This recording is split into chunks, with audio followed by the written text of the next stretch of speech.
Welcome to the Wisdom for Life podcast with David Baker. David was a former paratrooper in the 82nd Airborne Division and for over 30 years has been a preacher. He has written 5 books and is an Amazon #1 best-selling author. He is the chaplain at the county jail, pastors a church, and is the father of 11 children. Yes, 11. This podcast is here to give you wisdom for your family, your marriage, your children, your finances, your health, and your life. And now, the host of Wisdom of Life podcast, David Baker. Hello and welcome, David Baker. Welcome to the Wisdom for Life podcast. And hey, we're glad you're here. I'm going to jump right in today. We have some important things to be able to get to, so I'm just going to go right in to learn you something. Did you know Winston Churchill was hit by a car and nearly killed during a New York City visit? What a welcome. During a lecture in the U.S. in 1931, way before the World War II, Winston Churchill was struck by a car when crossing Fifth Avenue and nearly killed. So, of course, he survived, but boy, that would have been a mess for England if that had happened. So, did you know? All right, here we go. Here's a very bad preacher joke. But an elderly pastor was searching in his closet for his tie before church one Sunday, and in the back of the closet, he found a small box containing 3 eggs and 100 $1 bills. He called his wife into the closet and asked her about the box and the contents. Embarrassed, she admitted she had had the box for 55 years of their entire marriage. Disappointed and hurt, the pastor asked why. The wife replied, well, that she hadn't wanted to hurt his feelings. And he asked how the box could hurt my feelings. Well, she said every time during their marriage when he delivered a poor sermon, she placed an egg in the box. The pastor felt that 3 poor sermons in 55 years was certainly nothing to feel bad about. So he asked, what are the $100 for? And she replied, well, each time I got a dozen eggs, I sold them to the neighbor for $1.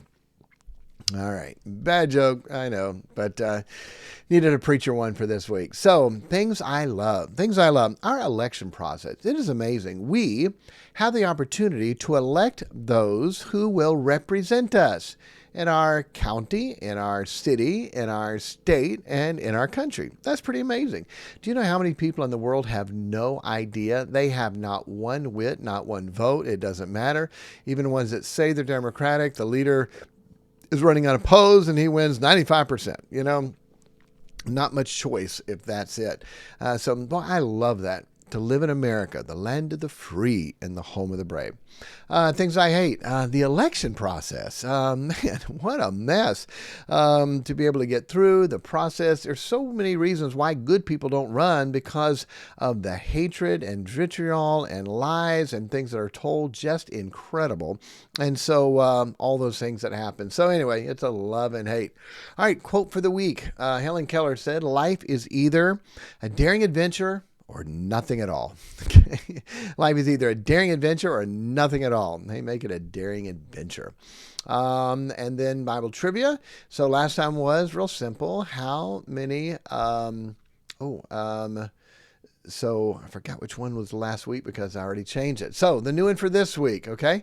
How many people did Jesus feed with the 5 loaves and 2 fish? With the 5 loaves and 2 fish. Okay, there are 2 different ones, so make sure you get that right. All right, so we're going to get right into the lesson there and tell you a story, boys and girls. Are you ready? Here's a story. So, in November, a political party called me and asked if I would speak at their Veterans Dinner. It was a fundraiser and asked if I would speak, and my wife and I could go for free and get 2 free tickets and enjoy a nice meal and speak. Sure, I'd be glad to do that. And the lady said, whatever you want to speak on is fine, but what do you think about speaking on Christians involved in politics? I'm like, oh, sure, I would love to. I talk about that a lot. Wonderful. Great. So we went there and it was really nice. My wife and I got to sit with the mayor and his wife and some other speakers that were there. And it went really well. And after the end of it, it was over. A lot of people were coming up and saying, hey, you didn't run for office. You didn't run for office. No, thank you. No, thank you. And some were really serious. One really serious, what his plan was. And he had it laid out. I just laughed. I said, no, thank you. I'm a preacher, not a politician. I was done. Because it went well over the next week or so, I said, Lord, is there something that you want me to do with this? And I felt like the Lord said, yeah, take your information, put it in a book. Oh, I can do that. Well, our church had just, it was just after October, and they had raised some money, and we're sending my wife and I on a trip to Cancun for a few days. And so I knew I needed a project to work on while I was there. So I wrote the book while we were in Cancun. Came back, my wife has been editing it, proofing it for a while.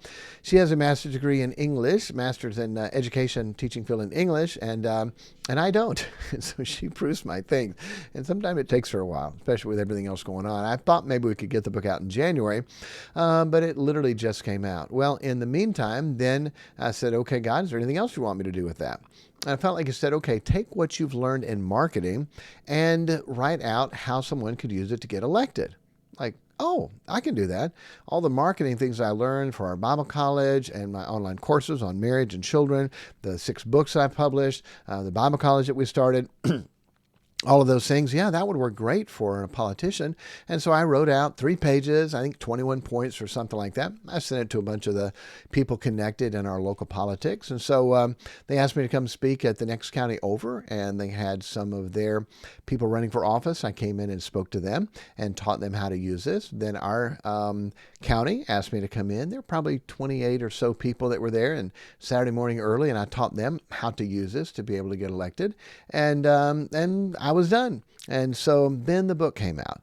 And the book came out was a special day, and I'll tell you why in a minute. So between the speaking time and now, every week I've had people ask me to run for office, and specifically one office. Back in January, our state representative, who retired a few years ago, called and said, David, would you consider running for county mayor? And I said, no, I'm a preacher, not a politician. She said, David, the current mayor is going to be running for the U.S. House seat, and we need someone good in there who's going to stand for our liberty and for our freedom, who's godly, who's detailed, who's organized, who's good with people, and all these nice things, she said. And I said, no, I'm a preacher, not a politician. And then she said this statement, David, would you pray about it? How do you answer that? No, I'm not going to pray about it. I don't think you can answer it that way. And so I said, well, sure. Now, there's 2 types of prayer, but this deep, abiding, emotional prayer, calling out to God. And then there's the one you just throw up there, the perfunctory one, the one that's just, okay, matter of fact, I said I'd pray, so I'll pray. Okay, God, is that something that you want me to do? And as soon as I prayed that, I felt in the inside God was saying yes. And I'm like, no, I pushed it away. There's no way that God wants me to do something like that. That night in bed, the meditation was that God brought my mind to thinking about, if I were a county mayor, what would happen? I told my wife about the lady calling, and we were just shocked that someone of her stature would call and ask me to run for county mayor. It just floored me. And so I told my wife, I said, if I wouldn't even consider it if one big thing happened, and if the current mayor wanted me to run. He's a great guy. He's been the best mayor we've had. I said I would not even consider it unless he wanted me to run. And so didn't worry about it, didn't think about it. And so, but that night when I went to bed, that was on my mind. That was a meditation. If I did, what would I do? How could we help? How could we help our county with the drug issue? 31 overdoses just in our county last year. 31. Emergency room overdose visits are up 40% and up 45% over the last year. 85% in 2 years. The emergency room opioid overdose is up. Horrible. Boy, how as a county mayor could I help that? Our schools, boy, the problem with bullying and education. 25% of our students read at their grade level. 25%. And do math. I think it's 26%.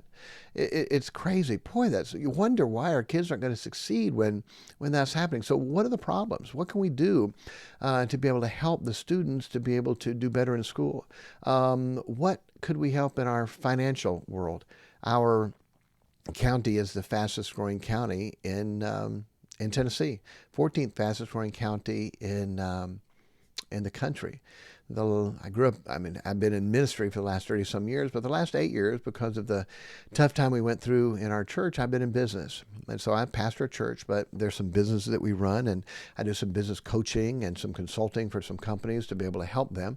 And God has greatly blessed in the business. What can I do to be able to help our county to be able to grow the right way, smart, wise, not sprawl, not just thrown over the place. Make sure it's done in a good way for growth, and to have good jobs here. It's amazing how many of our people have to drive to Franklin or Nashville for work. Wouldn't it be great to be able to work and live in the same place, where you got a 10 or 20-minute drive across town instead of an hour drive, and the traffic jams going to work and coming back? It's horrible. I started to think and meditate on that, but still, that's not me. There's no way. I'm not doing that. Every week from then till now, at least one person, sometimes more, a week have asked me, hey, why don't you run for county mayor? Hey, why don't you run for county mayor? So finally I made a full list and said, okay, God, if that's something you want me to do, then this, and this need to happen. And there were things on the list that there was just no way, raise the bar high, because that's not something I want to do. A week ago Monday, all those things happened. And floored. I talked to a friend of mine that asked me to run, and won't go into the whole story, but all those things happened. And now I have to go, okay, great. I call my wife. My wife's a great wife. She's a great mom, wonderful grandmother, great pastor's wife, but she is not an extrovert, outgoing, political, smiling, waving wife. That's not her. So I knew when I called her, there's no way she's going to go for this. If I ever did something like this, it would be with her kicking and screaming. And so when I called her and told her, we had, of course, talked about this for the last few months. When I called her and told her what just happened, she said, honey, I'm a yes.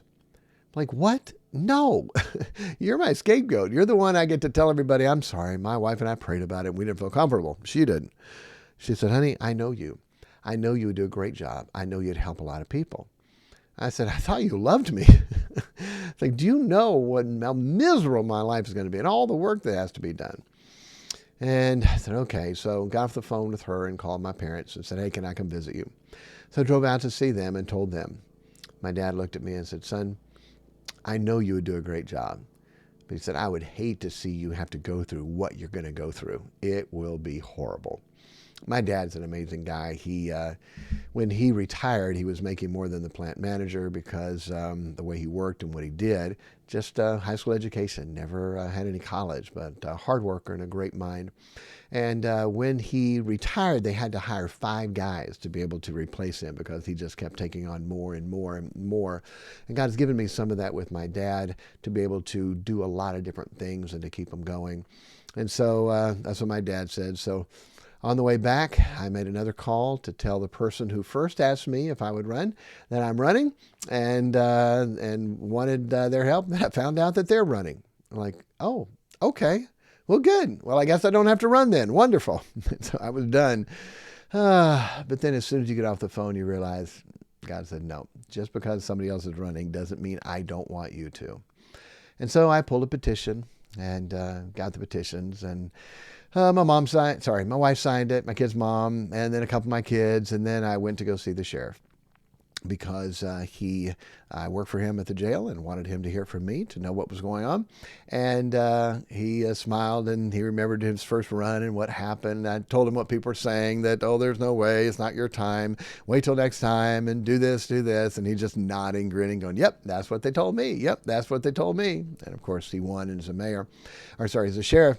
So I was getting ready to leave his office. He said, do you have your 25 signatures yet? I said, nope, just got my form. He said, well, here, let me sign it. And so the fourth person, besides my wife and 2 of my kids, the fourth person signing it was the sheriff. And what a blessing that was. And we haven't talked, I don't know, as far as endorsement, but he asked if he could sign my petition, which was an encouragement for me.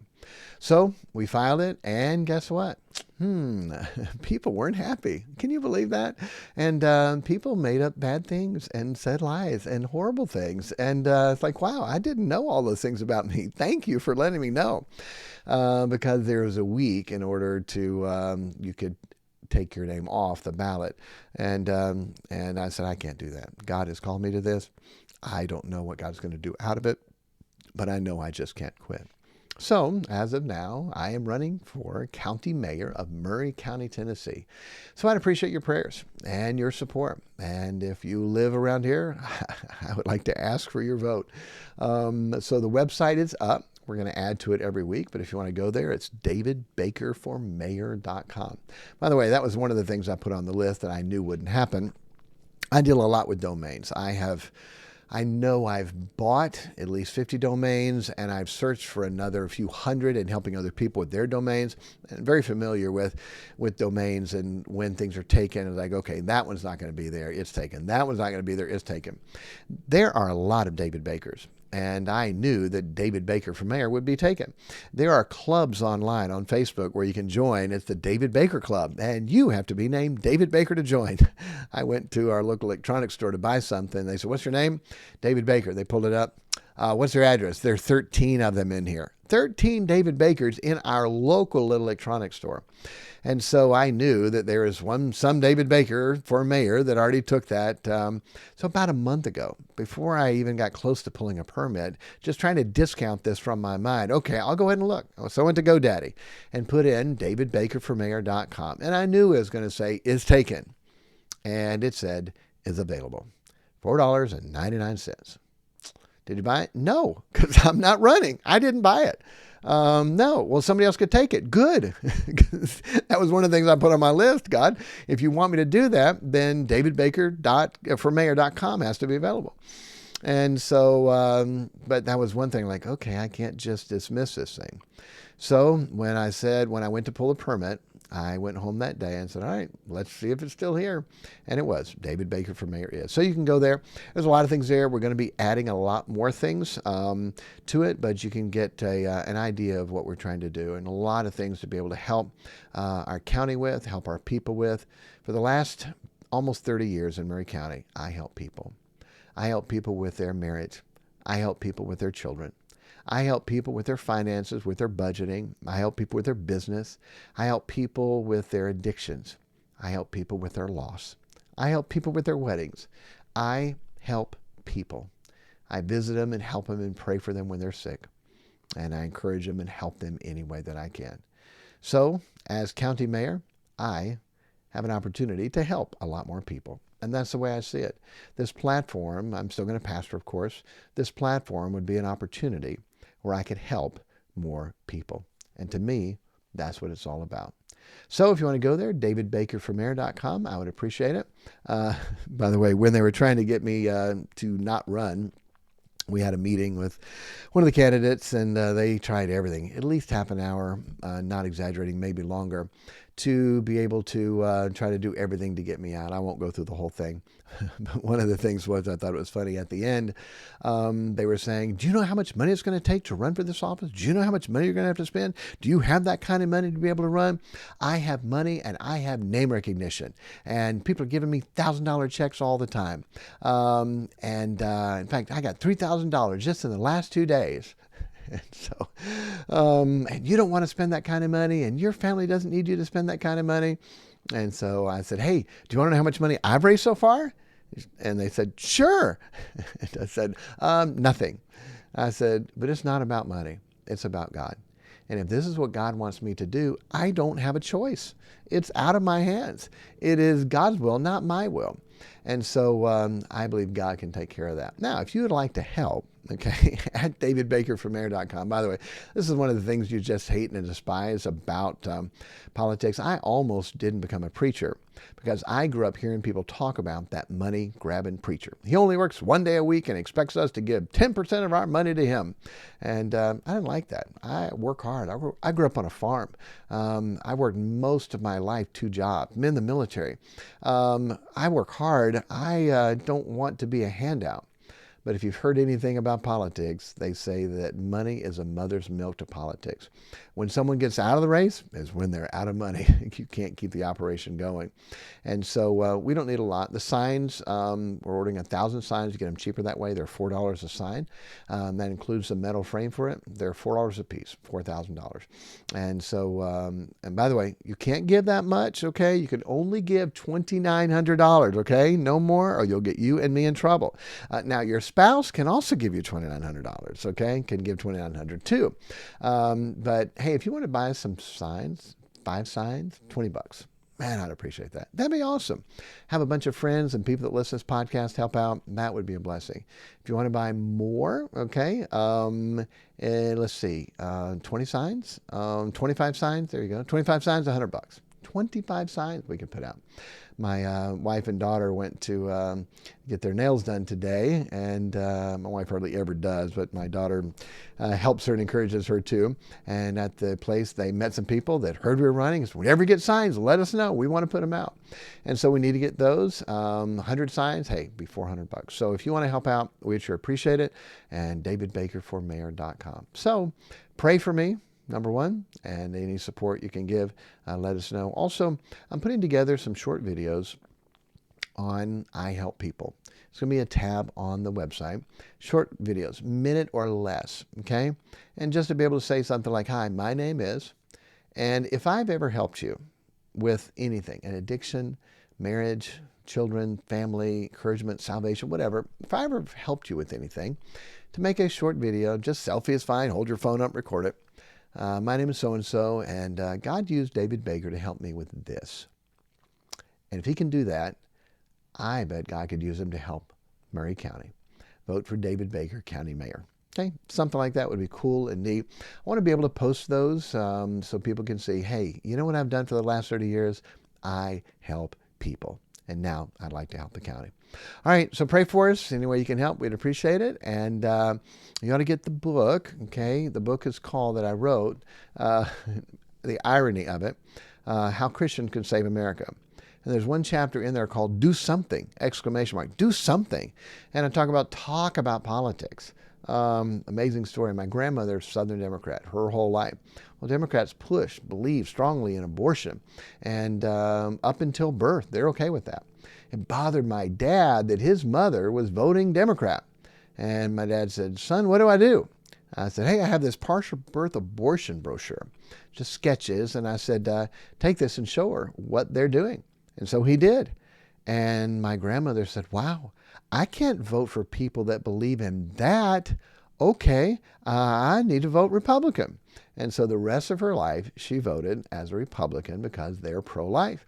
Now, she's been in heaven for a few years, so she's probably voting Democrat again, if you understand that joke. If you don't, sorry, to explain it takes the joke away. So talk to people. They say, don't talk about religion or politics. No, talk to people. And vote, okay? Get registered, vote. And then I said, and run for office, run for this, run for that. Little did I know I was writing what I was supposed to do. And so God has worked it out. Honestly, I'm excited about it now. The opportunity, what we're going to be able to do to help people will be amazing, but it's going to take more than me. I would sure love and appreciate some help from you, people who listen to this podcast. So, hey, God bless you. Get wisdom. It's the principal thing. And be kind to everyone, because everyone's having a tough time. God bless you. Thank you for listening to the Wisdom for Life podcast. If you have any questions for us, email us at askpastorbaker@gmail.com, and we will answer them in an upcoming podcast. The email is askpastorbaker@gmail.com.